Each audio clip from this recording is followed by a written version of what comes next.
छत्तीसगढ़ विधानसभा के बजट सत्र की शुरुआत हो चुकी है और पहले ही दिन राज्यपाल रामेन डेका के अभिभाषण के दौरान सियासी सरगर्मी तेज हो गई। सरकार की उपलब्धियों का ब्यौरा पेश किया गया, लेकिन विपक्ष ने तीखे सवाल खड़े कर दिए। इस पूरे घटनाक्रम पर हम आपको विस्तार से जानकारी देंगे। नमस्कार, मैं तुलिका सिंह, आप देख रहे हैं आई न्यूज़ 24/7 डिजिटल। छत्तीसगढ़ विधानसभा का बजट सत्र शुरू होते ही प्रदेश की सियासत गर्मा गई। पहले ही दिन राज्यपाल रामेन डेका ने अभिभाषण के जरिए सरकार की उपलब्धियां गिनाई और भविष्य की योजनाओं का खाका पेश किया। कुल 36 मिनट 9 सेकंड तक चले इस अभिभाषण में राज्यपाल ने 380 शब्दों का इस्तेमाल किया और सरकार की नीतियों को विस्तार से रखा।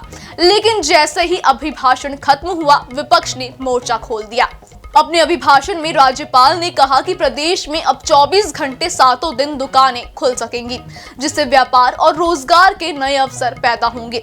सरकार स्ट्रीट वेंडर्स के लिए भी खास योजनाएं लागू करने जा रही है ताकि छोटे कारोबारियों को बढ़ावा मिले। हालांकि राज्यपाल के संबोधन के दौरान ही विपक्ष ने तीखे सवाल उठाने शुरू कर दिए। पूर्व मुख्यमंत्री भूपेश बघेल ने रेलवे सुविधाओं की बदहाली को लेकर सरकार पर हमला बोला। उन्होंने कहा कि केंद्र सरकार ने छत्तीसगढ़ के लिए रेल विकास के नाम पर 6000 करोड़ से ज्यादा की राशि जारी करने की घोषणा की थी, लेकिन जमीनी हकीकत कुछ और ही है। उन्होंने सवाल किया कि जब यात्री ट्रेनें ही बंद हैं, तो आम जनता को इस बजट का क्या फायदा। इस बीच भाजपा विधायक राजेश मूणत ने कांग्रेस पर तंज कसते हुए कहा कि नगरीय निकाय और पंचायत चुनाव में कांग्रेस को करारी हार का सामना करना पड़ा और वे साएं जीरो से आउट हो गए। उनका इशारा कांग्रेस की कमजोर होती स्थिति की ओर था। मुख्यमंत्री विष्णुदेव साय ने जवाब देते हुए कहा कि भाजपा की जीत से अब प्रदेश में ट्रिपल इंजन सरकार बन गई है, जिससे विकास कार्यों में और तेजी आएगी। उन्होंने कहा कि नगरीय निकाय और पंचायत चुनावों में जनता ने भाजपा को भारी समर्थन दिया, जिससे ये साफ हो गया कि लोग मोदी सरकार और राज्य सरकार की नीतियों पर भरोसा कर रहे हैं। उन्होंने ये भी ऐलान किया कि अगला विधानसभा सत्र नए भवन में आयोजित किया जाएगा। भाजपा प्रदेश अध्यक्ष किरण सिंह देव ने पंचायत चुनावों में भाजपा की शानदार जीत को मोदी की गारंटी करार दिया। उन्होंने दावा किया कि भाजपा के 81% से ज्यादा अधिकृत प्रत्याशियों ने जीत दर्ज की, जो इस बात का सबूत है कि जनता कांग्रेस सरकार से निराश थी और अब वह भाजपा पर भरोसा जता रही है। हालांकि कांग्रेस विधायक देवेंद्र यादव ने भाजपा के इस दावे को खारिज कर दिया। उन्होंने कहा कि सत्ता कोई मदमस्त हाथी नहीं है जिसे अपनी मर्जी से चलाया जाए। विपक्ष पूरी ताकत से सरकार को जवाबदेह बनाएगा और जनता से किए गए वादों को पूरा करवाने के लिए दबाव बनाएगा। वहीं पूर्व मुख्यमंत्री भूपेश बघेल ने राज्यपाल के अभिभाषण पर सवाल उठाते हुए कहा कि इसमें कुछ नया नहीं था। उन्होंने आरोप लगाया कि भाजपा सरकार अपनी खुद की योजनाएं लाने में असफल रही है और सिर्फ कांग्रेस सरकार की पुरानी योजनाओं को आगे बढ़ा रही है। उन्होंने राज्यपाल के भाषण को झूठ का पुलिंदा करार दिया।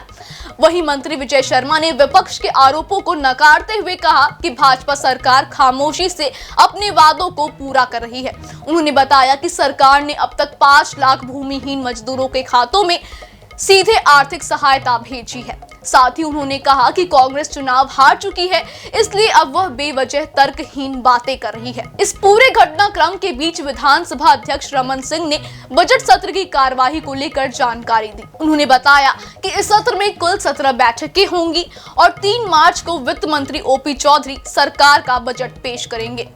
ये मुख्यमंत्री विष्णुदेव साय सरकार का दूसरा बजट होगा। इसके अलावा 24 फरवरी से 21 मार्च तक चलने वाले इस सत्र में 2367 प्रश्नों को सूचीबद्ध किया गया है, जिसमें विधायकों द्वारा सरकार से विभिन्न मुद्दों पर जवाब मांगे जाएंगे। इस दौरान 122 ध्यान आकर्षण सूचनाएं भी विधानसभा में पेश की जाएंगी। रमन सिंह ने यह भी बताया कि विधानसभा की कार्यवाही के दौरान 26 फरवरी को महाशिवरात्रि की छुट्टी होगी। इसके अलावा हर शनिवार और रविवार को अवकाश रहेगा। 13 मार्च से 16 मार्च तक होली की छुट्टी रहेगी, जिसके बाद 17 मार्च से फिर से कार्रवाई शुरू होगी। बजट सत्र की पहले ही बैठक में जिस तरह सत्ता पक्ष और विपक्ष के बीच तीखी बहस हुई, उसे देखकर साफ है कि आगे भी ये सत्र हंगामेदार होने वाला है। जहां सरकार अपनी योजनाओं को उपलब्धि के रूप में पेश कर रही है, वहीं विपक्ष इन पर सवाल उठाने और सरकार को घेरने के लिए पूरी तरह से तैयार है। अब 3 मार्च को पेश होने वाले बजट में सरकार क्या क्या ऐलान करती है और विपक्ष का उस पर क्या रुख होता है, ये देखना दिलचस्प होगा। फिलहाल के लिए बने रहिए आई न्यूज़ 24/7 डिजिटल के साथ। धन्यवाद।